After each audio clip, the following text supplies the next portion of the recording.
Hey there, podcast listeners. Exciting news. My new audiobook, The Short Book Formula, A Financial Professional's Guide to Writing a Book in 6 Weeks to Attract Ideal Clients, is out now. And the best part, for a limited time, we're offering this audiobook to you for free. Hurry over to www.theshortbookformula.com and claim your copy now. And now, on to our show.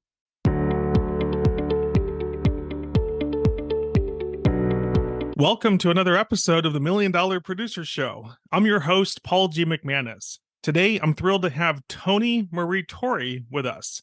Known as LA's foremost success coach for financial professionals and founding CEOs, Tony Maree is also the author of the best-selling book, Your $1 Million Accelerator, 6 Proven Strategies to Grow a 7-Figure Financial Practice.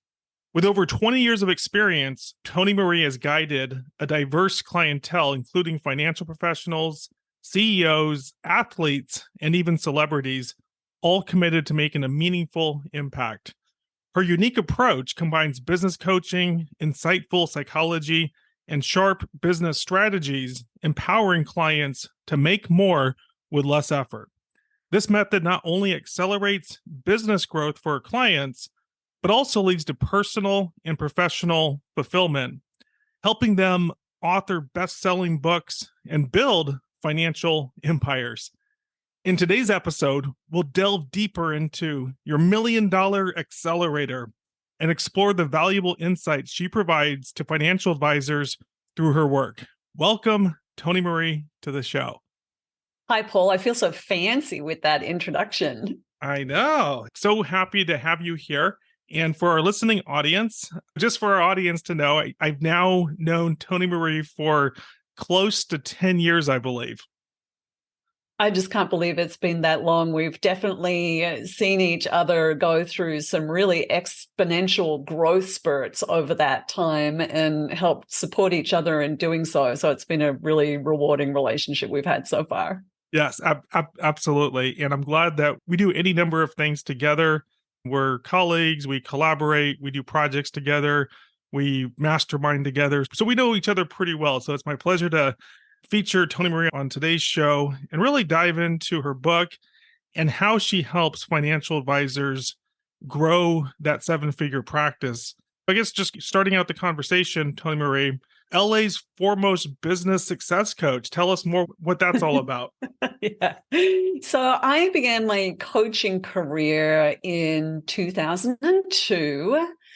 And some of the first things that I noticed was that there were a lot of professionals and firms struggling not just with motivation, which is where I started, but also with positioning themselves and scaling their businesses. Given that my previous experience in the corporate world was with marketing to the affluent, plus the fact that I've invested more than $300,000 and counting in advanced trainings around mindset, strategy, coaching, all those good things.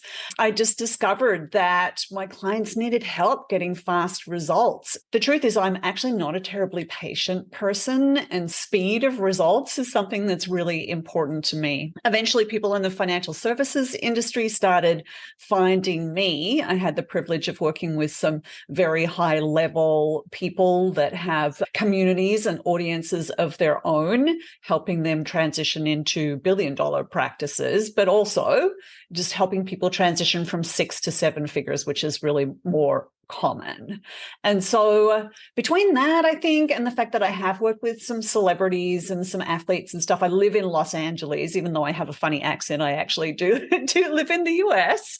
And I think that just led the media to recognize me as LA's foremost business success coach. That's awesome. And just for anyone that's curious, where is your accent from? Australia. And when did you come to the US? 31 years ago.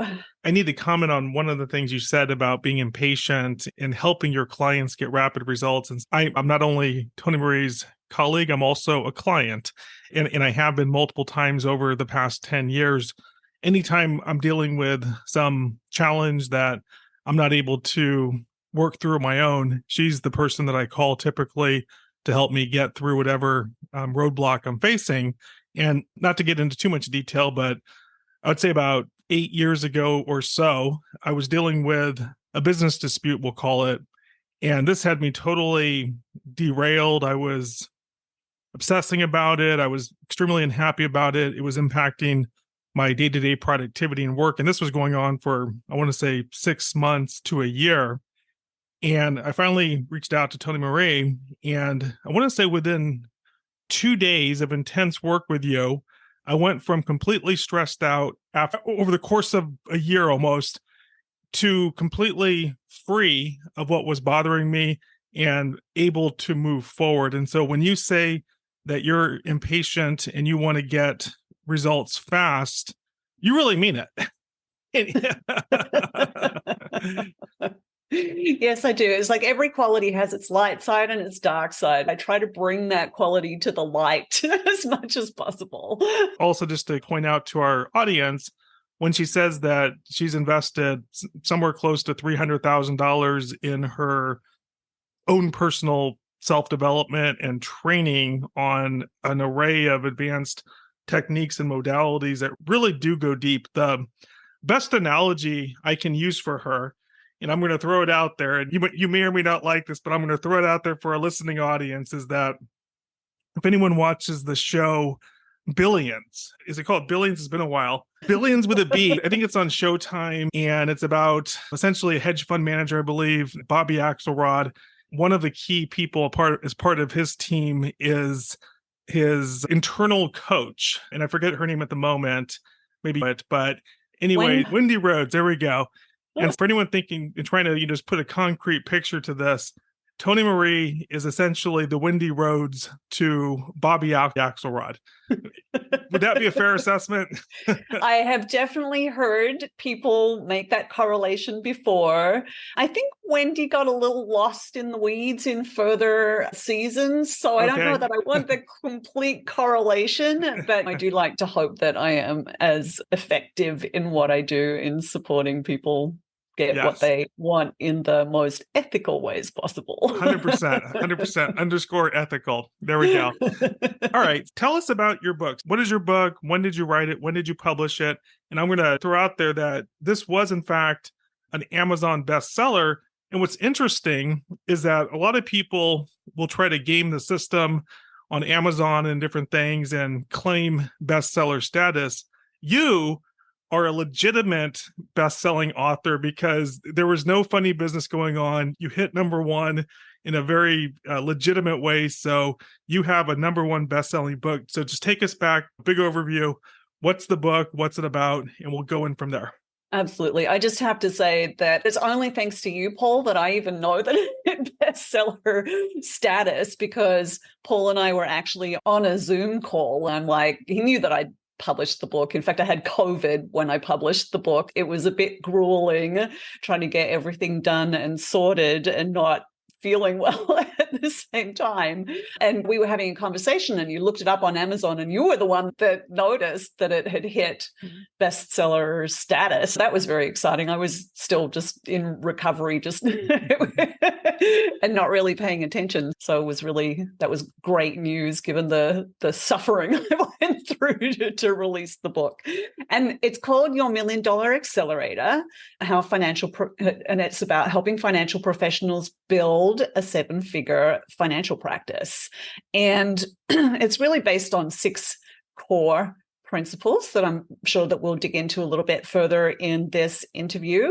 It's really about making sure that financial professionals know how to position themselves as an expert in order to open up new opportunities for themselves, for their practice. And then I mentioned there are 6 pillars. So it's not about just doing that, but it's about do you take that and leverage it?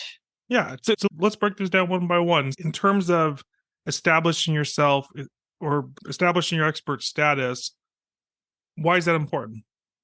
As you and I both agree on the importance of establishing your expert status. If we look at it if we put ourselves into the shoes of the typical financial professional, that is an industry that is it's a very high trust industry. oftentimes working with very high value clients who have people directing their marketing campaigns at them left and center. It's an extremely difficult industry to stand out in.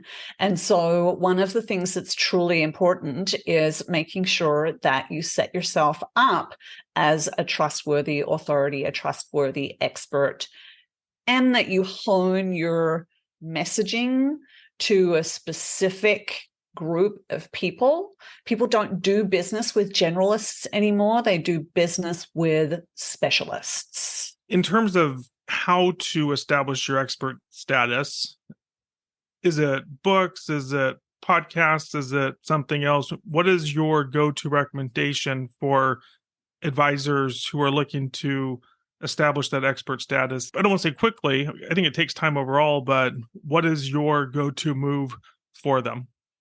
Yeah, I have an illustration in my book that kind of indicates, imagine three bubbles, really, as you and I have talked about, and we're actively participating in these strategies right now as we speak. So I believe that authority is important. Speaking in some way, shape, or form is important. And then finding ways to maximize your existing network. The simple word is referrals. I think as we dive into some of the content in the book later on in this interview, I'm going to teach you how to put referrals on steroids. And so those kind of core things are really important aspects to building the trust and building the authority. And I think sometimes people worry, like I know I have a personal story where when I was a kid, I had a school teacher, and this probably shows my age. This was back in Australia, the wild South, we'll call it. I had a school teacher who taped my mouth shut twice and sat me in the corner at the front of the room, and very humiliating experience. Made speaking extremely nerve-wracking for me because that little girl, that part of me that associated it with humiliation, ran the show for a lot of years. It really wasn't until I finally recognized the importance of stopping hiding and being willing to be seen and heard that I did the work that I needed to do for myself in order to get past that.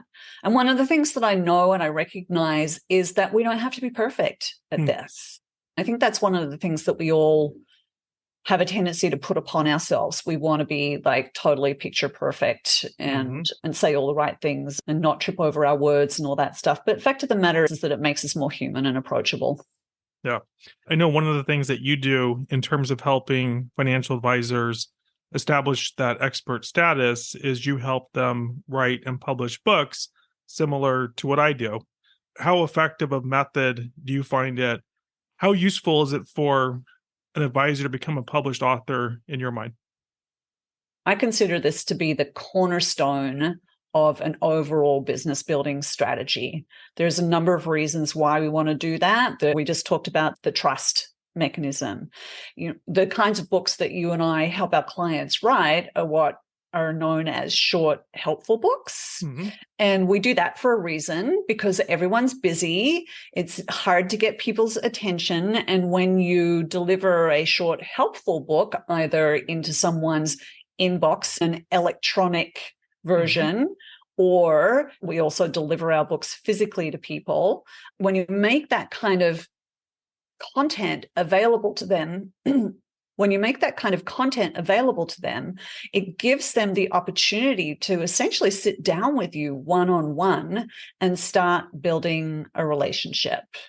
And the kinds of books that we help our clients write are essentially, they're a sales letter in that they position you as an expert. They do offer helpful, useful information so the reader really feels like they've learned and achieved something in the process, but they also serve to encourage the reader to take the next logical step in terms of reaching out to you to help solve their problems. The fact of the matter is that when we have our first connections with prospective clients, not everyone's ready to buy in that particular given moment, whether they're first becoming aware of you in some way, shape, or form, or whether you've gone as far as like having an appointment with someone. The timing isn't always right in people's lives, or something comes up in between time and they get distracted. One of the things that's beautiful about a book is that people don't throw them away.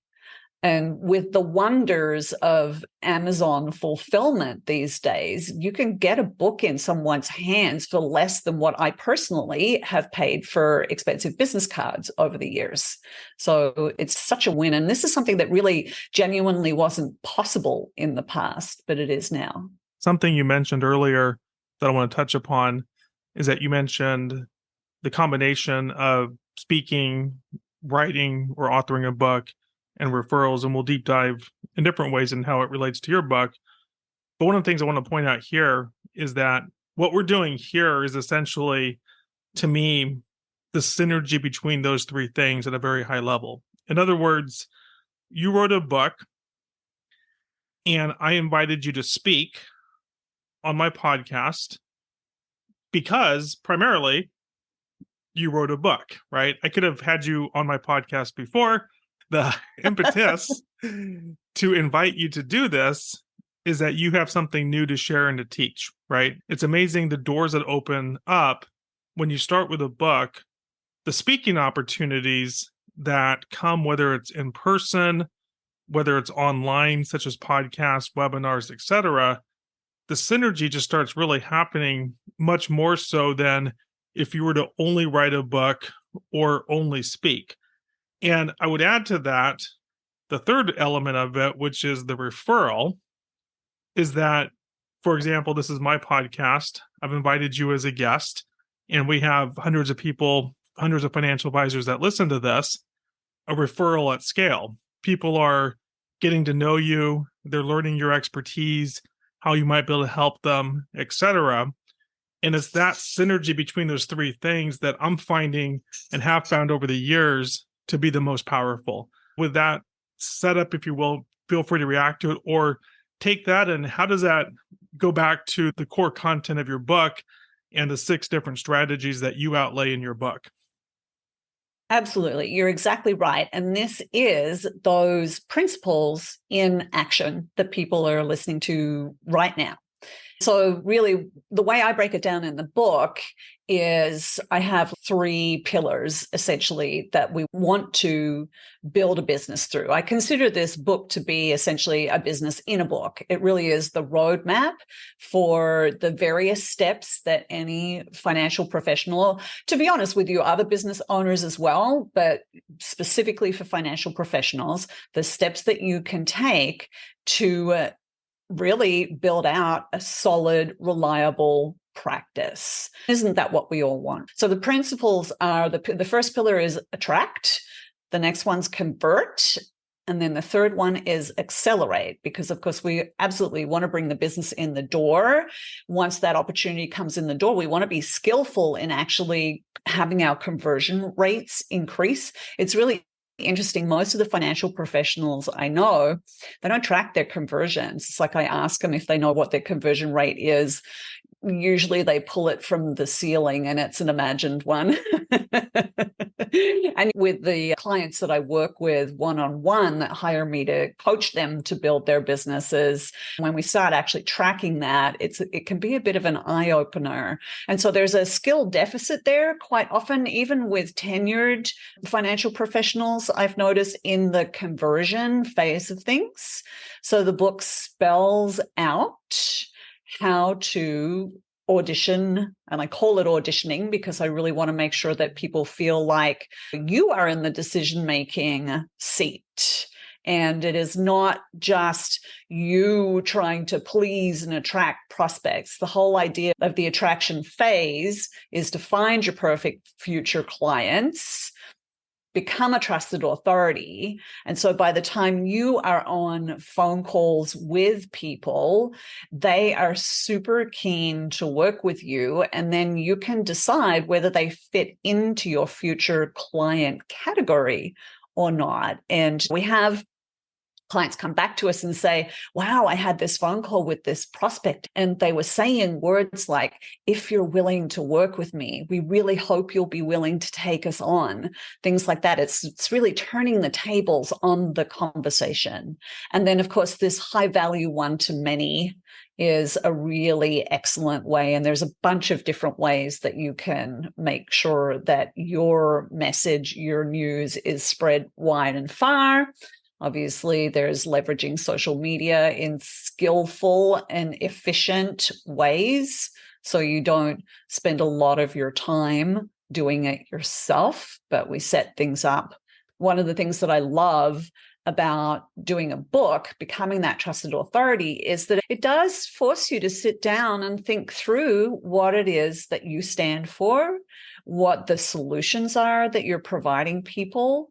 And then that gives you all this fodder that you can use in all these different ways. If I hadn't written the book, the conversation that we would be having right now is very different, right? But because I've already done all the thought leadership on the book itself, we can talk about these specific strategies and use these particular terms. And then, of course, we want to accelerate all of that with a principle that I think we'll talk about a little bit more later, how to put referrals on steroids and leveraging other people's networks, which is what we have an example of right now today. We do indeed. So we have attract, convert, and accelerate. Just to go through those one more time, a couple of examples of attracting. What are some concrete examples of attracting?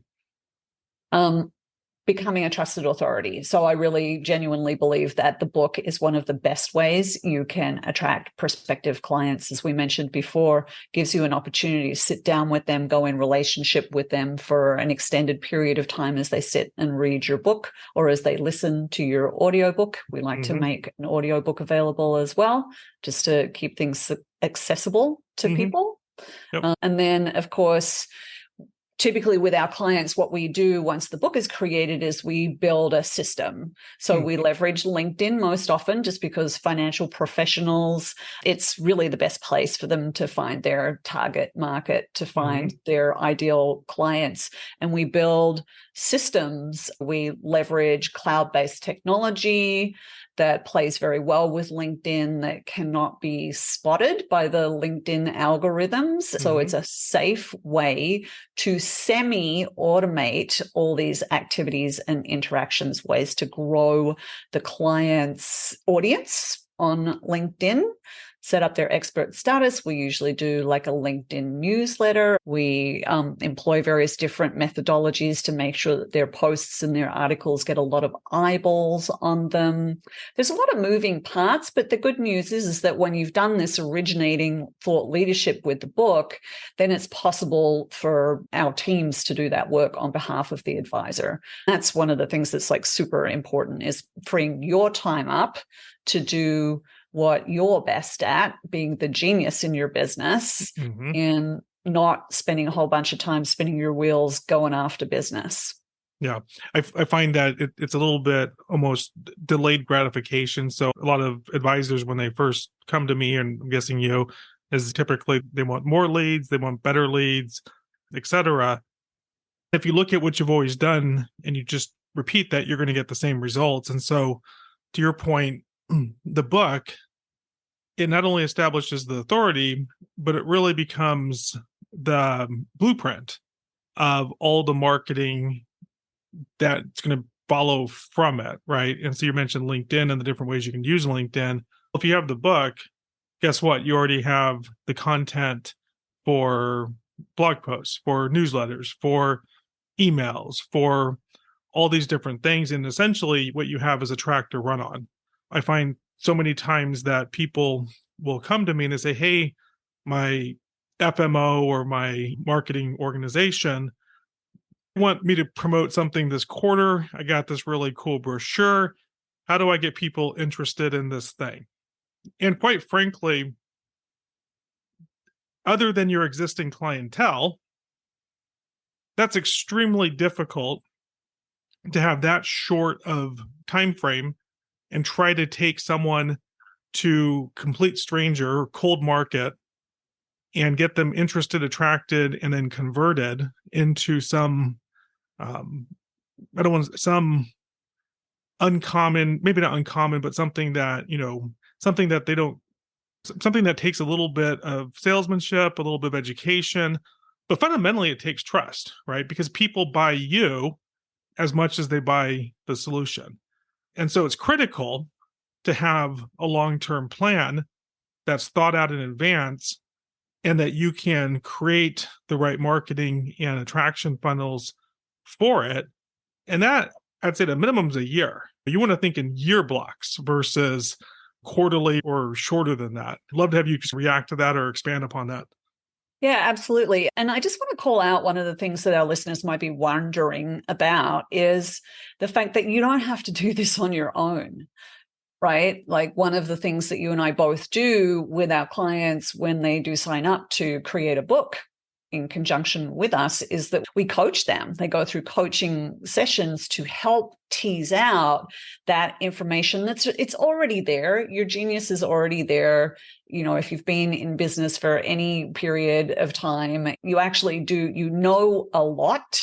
And the typical problems that we hear are one of two things. We either hear, I don't know what to say, or we hear, I have too much to say.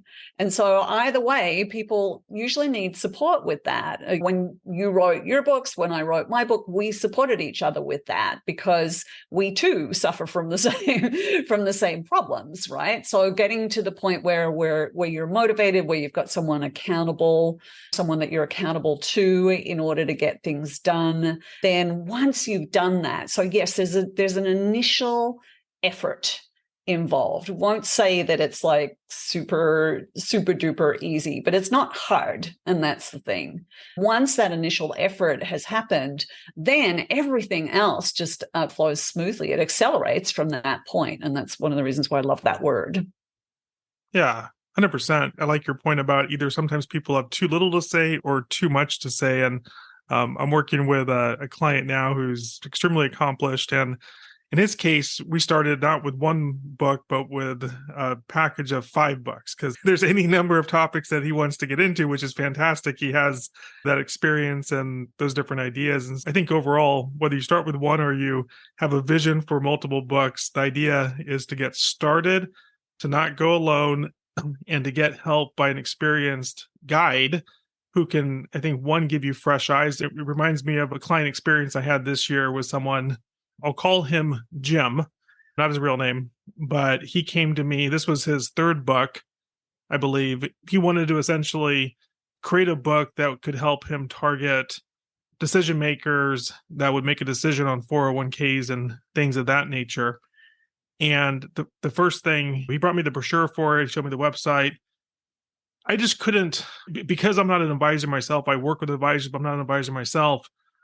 I just kept saying, essentially, who cares? And that wasn't mean to be mean to him or critical to him. It was just, as a reader, if I'm not interested in this or it doesn't seem appealing, I'm never going to read the book. So we had to go a little bit deep before we could move forward. And I challenged him to do what I call insights and interview people.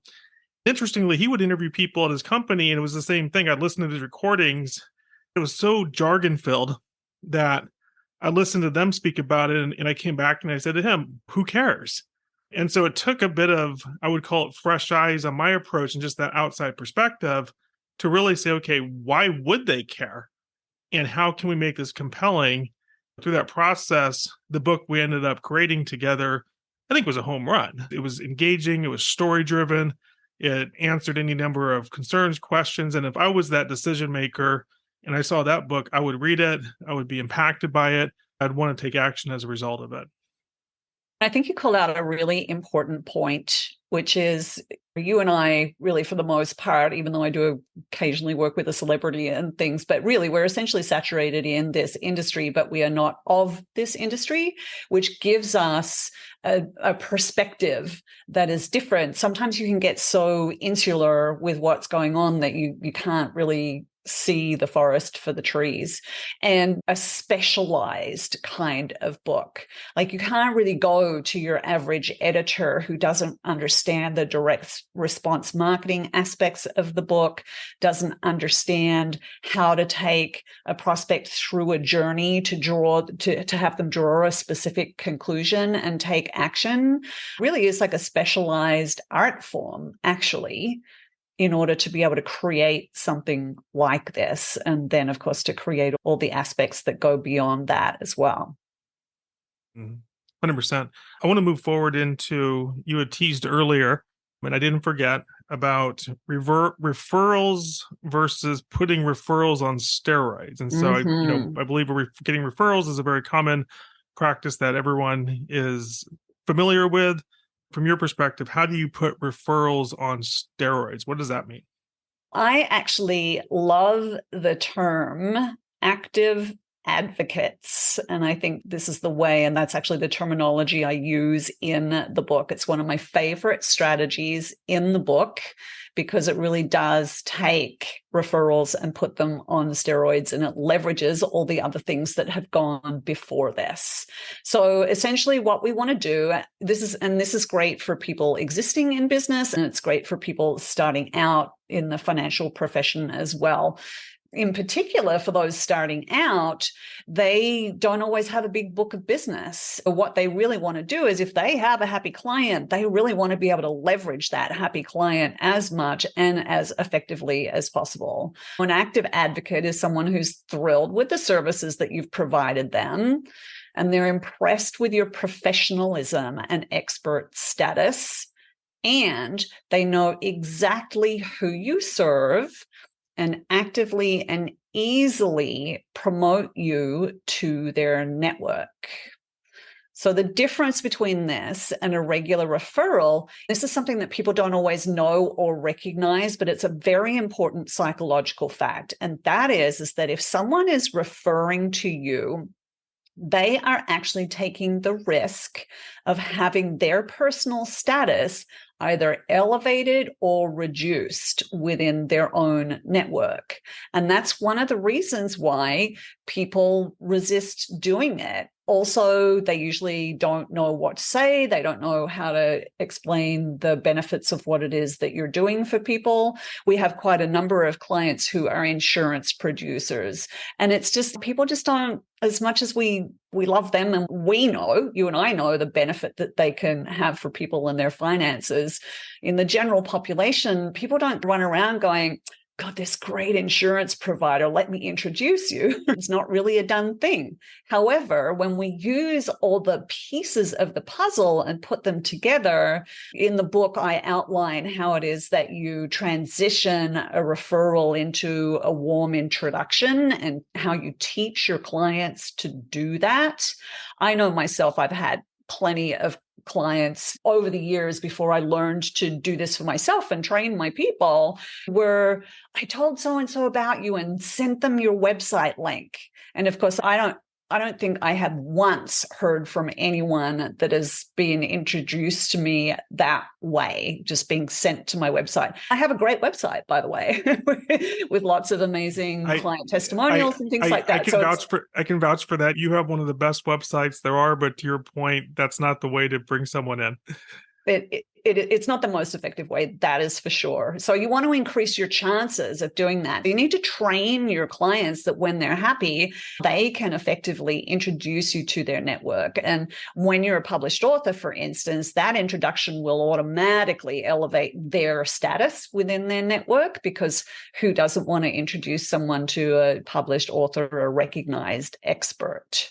All these pieces of the puzzle start working together. It's really a business building engine when you put all these pieces in place. And you don't have to do it all at once. It can be like one step at a time. It doesn't have to be overwhelming. But over the course of time, this is a really great way to to create a business and to create a business that allows you to enjoy your life as well, because I think that's a really important aspect of this.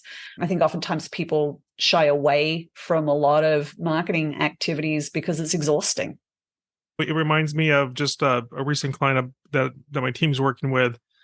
One of the questions that we asked him was, do you have a website, of course, and do you have any kind of newsletter or email autoresponder?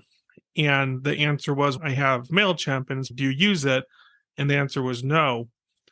And I think that's pretty typical because the concepts of online marketing and email campaigns and things of this nature, these are common concepts that we all hear about. I would imagine that our listeners at any point have experimented with it, but a couple of challenges happen is that they're not expert online marketers. So either they get frustrated because of the technology, or they start hiring assistants and maybe they don't know what they're doing. Then fundamentally, they don't have content for it. So the reason I share is that when you work with someone like Tony Maree, what would take someone on their own years to accomplish, if ever, can be done really in 6 to 12 weeks. It's not for someone that does it day in, day out. These are things that can be accomplished much more quickly, much more effectively, so that you can have the systems in place to really scale and grow your business to that 7 figures and beyond. Yeah, absolutely. I'd also say when you have a team of people behind you, backing you up, different personalities, specializing in different aspects of the business, it's a great way to just have that mind trust, creating something for you that really is, I just keep on picturing the engine because that's really what it is. This has been great. In the time we have left, I want to ask a few more questions. One is, what are some success stories? Who are some of the people you've been working with? Can you share some concrete results that you've helped a financial advisor achieve? Absolutely. One of the most rewarding stories I have is that of your namesake, another Paul. Oh, I like him already. Exactly. Despite being in business for 39 years, definitely being very well established, very experienced, he came to me because he recognized that while he made decent money, his revenue yo-yoed back and forth from month to month. He just didn't have that consistency and reliability of business. And so after applying the strategies in the book, he not only achieved consistent monthly goals, but also saw a significant surge in income. And these days he looks at $200,000, $300,000 months. It's a lot more than where he was initially. I helped him build out his team, helped him weed out some personalities that really just weren't a right fit. And you know what? That's always a tough thing to do. And it's very hard to do on your own. I can set an example of another client who I did the same thing with, just helped him get rid of someone that wasn't a good fit and wasn't working well. Been employing that person for 10 years. And he still, almost every time I talk with him, he still goes, oh my God, I've just found one more thing that she did wrong and things like that. But it's hard and difficult to do on your own, but there are great ways in which you can do that. So it helped Paul finesse his team. And he increased his revenue. Last time we did a stat on it, it was by 54%. It has actually gone up a lot more than that. But the real gem of this is that he reduced his hours by 33%. He spends time traveling and visiting all his beautiful grandchildren, a lot more time with his wife, and just generally is a much happier camper. Rather than feeling burnt out after 39 years of doing this business, he's excited to get to work every day, in his own words. That's very cool. He has his own windy roads. He does. For someone listening to the podcast and is interested in getting either a paid copy or a complimentary copy of your book, of course, you can go to Amazon and just search for Your $1 Million Accelerator by Tony Maree Torrey.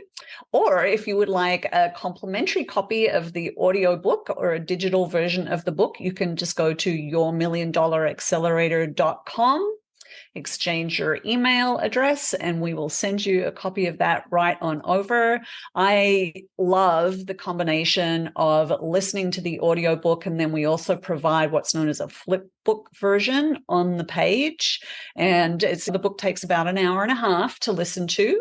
And it's a great thing if you can also flip the pages at the same time. I included quite a number of illustrations in the book because I believe that most people are visual, and it's a lot easier to include a visual illustration of the concepts that I'm talking about.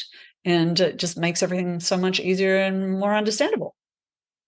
And I'm going to encourage people to go to her website for a couple of reasons. One is that the audiobook that she has, I've listened to actually several times. It's done very well. I believe it can be listened to in just over an hour. As you can hear, she has this lovely Australian voice. It's very captivating. And you actually start the book, you go through it, and before you know it, you've completed the book. At the same time, I want to encourage people to do that because as part of the conversation we've been having, and one of the services that both Tony Maree and I help clients with is to help them write and publish a book. So as you go through her process of creating a book, marketing a book, and then coming on podcasts like this and talking about a book, imagine yourself. Imagine your ability to go speak, whether it's in person, on webinars, on podcasts, etc., and how having a process like that can help you do a couple of things that Tony Maree talked about today, which is one is to attract the right people to you, and then ultimately through that process to convert the right people to you. So with that being said, is there any final thoughts, questions, or anything else that you'd like to share with our audience before we conclude today's podcast? Well, I do want to add that there is an option when you get the book to download a workbook. And the reason why I created a workbook is because there is a big difference between intellectually understanding something and implementing it, putting it into action. And so I really want to be clear, this book isn't fluff. This really is a roadmap. And I wanted to provide people with the opportunity to take what they're learning and actually decide how it is that they're going to implement that. So it is business in a book if you want to take action on it. And my advice is to first get the audiobook, get inspired, and then put 15 minutes on Tony Maree's calendar, have her help you actually work through and execute on that workbook. Because to your point, a workbook has the word work in it for a reason. It's the inspiration is in the audiobook. The actual work that's going to help you grow your business is in the workbook. And at the end of the day, it's who's going to help you do it. Thank you. And thank you everyone today for listening to today's episode of the $1 Million Producer Show. And if you'd like to put 15 minutes on my calendar, you can go to yourmilliondollaraccelerator.com/schedule. Thank you for being our guest today. You're very welcome.